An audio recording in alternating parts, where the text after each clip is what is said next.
Hi friends, welcome to Mek'skitchen. இன்னைக்கு இந்த வீடியோவில் ஃப்ரைட் ரைஸ் எப்படி ஈஸியாக செய்கிறதுன்னு பார்க்கலாம். வீடியோக்கு போகிறதுக்கு முன்னாடி என்னுடைய சேனலை சப்ஸ்கிரைப் பண்ணலைன்னா மறக்காமல் சப்ஸ்கிரைப் பண்ணிக்கோங்க. பக்கத்தில் பெல் ஐக்கான் கிளிக் பண்ணுங்கள். அப்போ தான் நான் போடுற புது வீடியோ நோட்டிஃபிகேஷன் உங்களுக்கு வரும். இப்போ நான் 2 கப் பாஸ்மதி ரைஸ் வேக வச்சு அதை ஆறப்பட்டு வச்சுருக்கேன். ஃப்ரைட் ரைஸ்க்கு எப்பயுமே பாஸ்மதி ரைஸ் ரொம்ப நேரம் வேக வைக்கக்கூடாது. சீக்கிரமாகவே வடிகட்டி அதை ஆற வச்சுடணும். ஏன்னா நம்ம திரும்ப அந்த வெஜிடபிள்ஸோட ஃப்ரை பண்ணும்போது அது உடஞ்சிரும். அதனால 50% குக் ஆனால் போதும். இதை நீங்கள் குக்கரில் கூட நம்ம வேக வச்சுக்கலாம். ஆனால் கரெக்டான தண்ணி ஊற்றி வேக வச்சு அதை இந்த மாதிரி ஆற போட்டுருங்க. அதிலே வச்சிடாதீங்க. இப்போ நான் இதுக்கு தேவையான காய்கறிகள் கட் பண்ணி வச்சுருக்கேன். கேரட், பீன்ஸ், கேபேஜ், கேப்சிகம், வேக வச்ச பட்டாணி, க்ரீன் பீஸ் இல்லை அதனால் அது வச்சுருக்கேன். வெங்காயம், கொத்தமல்லி கொஞ்சம், pepper powder, soya sauce, vinegar கொஞ்சம். ஆக்சுவலாக இதில் நீங்கள் ஸ்வீட் கார்ன் சேர்த்துக்கலாம். அப்புறம் கேப்சிகம் ரெட், எல்லோ அதையும் சேர்த்துக்கலாம். ஸோ உங்கள் இஷ்டம் தான், எந்த காய்கறி வேணால் சேர்த்துக்கலாம். இப்போ நான் ஒரு கடாயில் 5 ஸ்பூன் கோகோனட் ஆயில் யூஸ் பண்ணுறேன். நீங்கள் எந்த ஆயில் வேணால் யூஸ் பண்ணிக்கலாம்.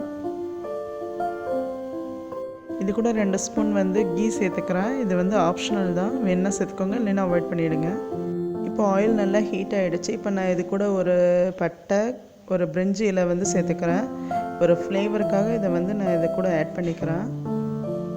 இப்போ இது நல்லா கொஞ்சம் ஃப்ரை ஆகிடுச்சு. நான் இப்போ வெங்காயம் சேர்த்துக்கிறேன். இப்போ ஒரு வெஜிடபிள்ஸாக சேர்த்து நம்ம நல்லா வதக்கலாம். இப்போ நான் பீன்ஸ் சேர்த்துக்கிறேன். இதில் பார்த்தீங்கன்னா இஞ்சியும் பூண்டு கட் பண்ணி சின்னதாக கட் பண்ணி நம்ம சேர்த்துக்கலாம். பட் அந்த சாப்பிடும்போது கொஞ்சம் இதாக இருக்கும். அதனால் நான் கொஞ்சம் இஞ்சி பூண்டு பேஸ்ட்டு சும்மா லைட்டாக சேர்த்துக்கிறேன்.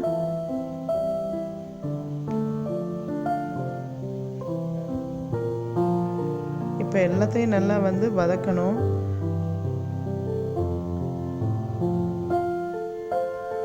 இப்போ கேரட்,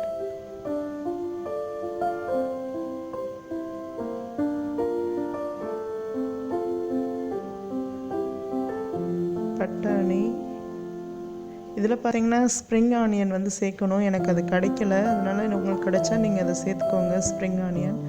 இப்போ கேபேஜ் சேர்த்துக்கிறேன், கேப்சிகமும் சேர்த்துக்கிறேன். இப்போ கொஞ்சம் நேரம் நல்லா வதக்கிக்கலாம். இப்போ இதுக்கு தேவையான உப்பு கொஞ்சம் சேர்த்துக்கிறேன்.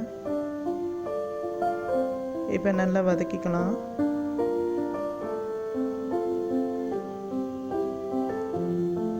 இப்போ நான் இது கூட 3 ஸ்பூன் சோயா சாஸ் சேர்த்துக்கிறேன். அது கூட 1 ஸ்பூன் வினிகரும் ஆட் பண்ண போகிறேன். ஸோ இதோட நான் சேர்த்துருக்க வெஜிடபிள்ஸ் பார்த்தீங்கன்னா கொஞ்சம் அதிகம்தான்.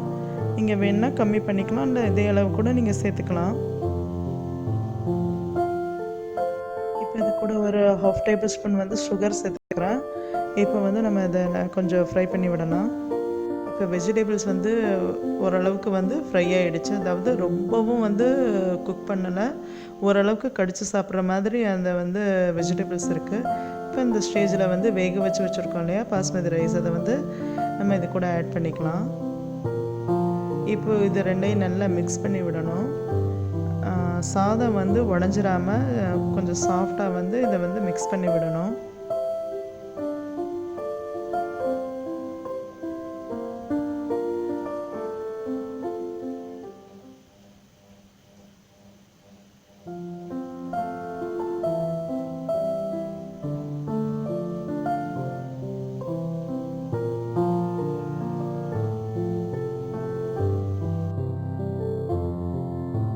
எடுத்து வச்சுருக்க பெப்பர் பவுடர் அதையும் ஆட் பண்ணிக்கலாம். இப்போ இந்த சாதம் சேர்த்துருக்கால அதுக்கு கொஞ்சம் உப்பும் சேர்த்து கொஞ்சம் மெதுவாகவே கலந்து விடலாம், சாதம் உடையாத மாதிரி. இப்போ நான் கொத்தமல்லி கட் பண்ணி வச்சுருக்கேன். இது சேர்க்கணுன்னு அவசியம் இல்லை, பட் என்கிட்ட ஸ்ப்ரிங் ஆனியன் இல்லாததால் இது சேர்த்துருக்கேன். இது இல்லைன்னா கூட ஒன்றும் பிரச்சனை இல்லை, விட்டுறலாம். இப்போ அவ்வளோதான், நம்மளுடைய ஃப்ரைட் ரைஸ் ரெடி ஆகிடுச்சு. டேஸ்டியான ஃப்ரைட் ரைஸ் நம்ம வீட்டிலேயே டக்குன்னு ரெடி பண்ணிட்டோம். இது கூட நீங்கள் ஏதாவது ஒரு கிரேவியோ இல்லைன்னா டொமேட்டோ கெச்சப் இந்த மாதிரிலாம் வச்சு சாப்பிட்டா ரொம்ப டேஸ்ட்டாக இருக்கும். இந்த ஃப்ரைட் ரைஸ் நீங்களும் ஒரு டைம் செஞ்சு பார்த்து உங்கள் ஃபீட்பேக் எனக்கு கமெண்ட் பண்ணுங்கள். லைக் அண்ட் ஷேர் பண்ண மறந்துடாதீங்க.